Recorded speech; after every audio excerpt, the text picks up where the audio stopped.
ഞാൻ എന്നും ടൈപ്പിന് പോകുന്ന വഴിക്ക് അഷ്റഫ് അവിടെ കണ്ട് നിൽക്കാറുണ്ടായിരുന്നു പോലും. ഞാനാണെങ്കിൽ വീട്ടിൽ നിന്ന് ഇറങ്ങിയാ പിന്നെ ഇടത്തോട്ടും വലത്തോട്ടും നോക്കുന്ന പ്രശ്നമേ ഇല്ല. വീട്, type writing institute, type writing institute, വീട്, അങ്ങനെ. ഒരു ദിവസം അഷ്റഫ് എന്നോട് ചോദിക്കുക, ഞാനൊരു സാധനം തന്നാ വാങ്ങിക്കോന്ന്. എനിക്കങ്ങ് ദേഷ്യം വന്നു. എന്നാൽ എന്താ സാധനം എന്ന് നമ്മളൊന്ന് അറിഞ്ഞിരിക്കണമല്ലോ. അത് നോക്കുമ്പോഴെന്താ ഒരു കത്ത്. കരണക്കുറ്റി നോക്കി പൊട്ടിക്കാൻ ആദ്യം എനിക്ക് തോന്നിയത്. പിന്നെ ഞാൻ ആലോചിച്ചു, അത് വേണ്ട. കത്തിൽ എന്താ എഴുതിയിരിക്കുന്നത് നമുക്കറിയണ്ടേ. പിന്നീട് ആ മനുഷ്യൻ കത്തോട് കത്താണ്. ഒരിക്കലും വാങ്ങിച്ചു പോയില്ലേ, പിന്നെങ്ങനെ വേണ്ടെന്ന് പറയുന്നേ. എന്റെ അയാളുടെയും വീട്ടുകാരെ ഓർത്ത് എല്ലാം ഞാനങ്ങ് ക്ഷമിച്ചു.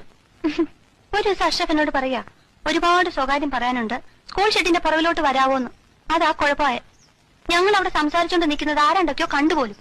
അഷ്റഫ് മുസ്ലിമും ഞാൻ ക്രിസ്ത്യാനിയാണല്ലോ. അതിനുശേഷം ഈ രണ്ട് സമുദായക്കാരും തമ്മിൽ ഇല്ലാത്ത പുകിലൊന്നുമില്ല.